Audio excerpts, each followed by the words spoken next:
What's up guys, and welcome back to my channel. Today I'm going to talk about the top 26 books I want to read in 2026. These books are not in any particular reading order, however, there are a few releases that are coming out, and I did put in the expected release dates. Note that all of the release dates that I mentioned are always subject to change. This year, I'm going to make it a point to read a few different genres that I normally wouldn't read. The first book I'm going to read is called Zofloya, or The Moor, and it's by Charlotte Dacre. This is a Gothic novel written in 1806 about revenge, betrayal, and the supernatural. It is set in 15th century Venice, and that's all I know about it. Next on my list is Dracula by Bram Stoker. And yes, I have never actually read this book. I know it's super popular. I have seen almost every single film Dracula related that has come out. Vampires are probably one of my most favorite kind of characters to read about in the fantasy genre, and yet I have never read the original. I want to read this before Dracula: A Love Tale comes out. Another classic I have never read before is the original Beauty and the Beast by Gabrielle Suzanne Barbeau de Villeneuve. It was written originally in 1740 and has undergone many versions, obviously, with the one by Disney being my absolute favorite. I grew up on Beauty and the Beast, and I wanted to be Belle in the worst way. The next book on my list is A Curse of Shadows and Thorns by author L.J. Andrews. This is actually part of a 9-book series called The Broken Kingdoms, and the first 3 books are actually a retelling of Beauty and the Beast, hence why I want to read the original version first. I actually got to meet author L.J. Andrews back in, I want to say it was September in Chicago. She was at the Chicago Romantasy BookCon, and it was a lot of fun meeting her, as well as another author that is on my list a little bit later on that I want to read a book from.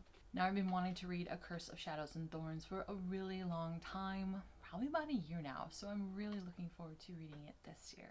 This next one I only recently discovered by another booktubers, 26 in 2026, and it is called The Bloody Branch, and it's by Bridget Lowe. So this is actually a dark retelling of the Welsh mythology, the Mabinogion, and it's a book about 3 women who come together and defeat the evil magician Gwydion. I don't know much else about this, but I do know about the Mabinogion because I actually asked for it for Christmas from my husband Max, and this is a really cool book. It's a series of, I believe there's 7, possibly all 11 tales are shared in this version of the Mabinogion, and I really like it. One cool fact that I wanted to point out is in the Branwen, Daughter of Lear, they talk about a cauldron that people go into, and when they come out of the cauldron they can no longer speak. If you read ACOTAR, that sounds familiar, right? So it's a really cool series of medieval history, and so I recommend, if medieval history is your thing, definitely pick up this book because there's a lot of what I believe are inspirations for a lot of the fantasy novels that I read. Next up, I want to take a break from reading a lot of heavy fantasy, particularly series. I want to read a little bit of cozy fantasy. Last year I read The Spell Shop by Sarah Beth Durst, and this year I want to read The Enchanted Greenhouse. Last year I really got into gardening, and I'm slowly turning my boring suburban backyard into a romantic garden. And so reading The Enchanted Greenhouse in the middle of the dreary January winters here in Chicago, I think it's going to be absolutely perfect. Next up is Anathema by Carrie Lake. And this is a gothic dark fantasy romance about a woman who is forced to go into the witch knell, and that is all I know about it. I didn't want to do a whole lot of digging into what each and every book was about because I really want the element of surprise, and I wanted to experience the book firsthand and not be too influenced by others who have already read it. I do know that I have never read a fantasy horror. First time I am going to read something like this, and I'm really looking forward to that. Next up we have The Rights of the Starling by Devoney Perry, and this is the follow-up book to Shield of Sparrows.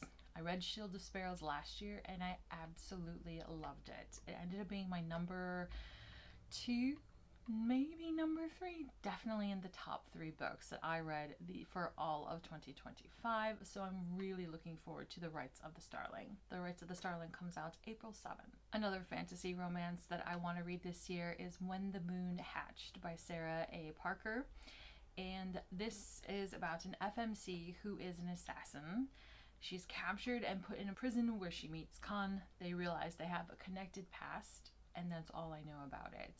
Again, I didn't want to dig too deeply into what this story was about because I really want to be taken on the journey as I read it. The follow-up book, Ballad of Falling Dragons, releases May 19th, so I definitely want to try and read When the Moon Hatched before Ballad of the Falling Dragons comes out. This next book is a standalone, and it's called The Everlasting by Alex E. Haro. This one looked really, really good because there's time travel in it. So it's about a historian who loves the story about a female heroine, and he travels back in time to make sure that she lives up to what the tales and the epics talk about her. Again, I've never read a fantasy book with time travel in it, so I'm really looking forward to that, as well as a standalone. The next book I want to read is Reign of Shadows by Melissa K. Rourke. I also got to meet Melissa at the same event that I met author L.J. Andrews at last year. This is book 1 of 4 in a series about a world that is forgotten by the gods, and that was created for their descendants. There's fae, and of course dragons, so of course I'm there. Next up I've got The Knave and the Moon by author Rachel Gilling. She also wrote The Night and the Moth, and I thought The Night and the Moth was absolutely wonderful. So I'm really looking forward to the sequel. The Knave and the Moon comes out on September 1st. This next one is probably going to come as a surprise to you, but I would like to read Throne of Glass and the entire series of Throne of Glass, all by Sarah J. Maas. I have never read any of their books before. I did read ACOTAR series all the way up through book 6. I know there's a couple more books that are coming out eventually. We don't know exactly when that's going to be at the time of the filming. And then I've slowly started to collect Crescent City, which is the post Throne of Glass trilogy. And so I think it's time to finally buckle down and read Throne of Glass. And the final book that I am most looking forward to read in 2026 is the Fae and Alchemy series, book 3 by Callie Hart. Now, the official title has not been released at the time of filming, but the tentative release date is November 10th, which also coincides with about a week before my birthday. Callie Hart also wrote Quicksilver as well as Brimstone. Brimstone was my best read of 2025. All in all, I actually want to read 33 books. At least they're on my list. I'm not sure if I'm going to get to all of them. There's always going to be books that I am going to pick up throughout the year, and that is totally okay. And there you have it. Those are my top 26 books I want to read in 2026. I'll see you next time. Bye.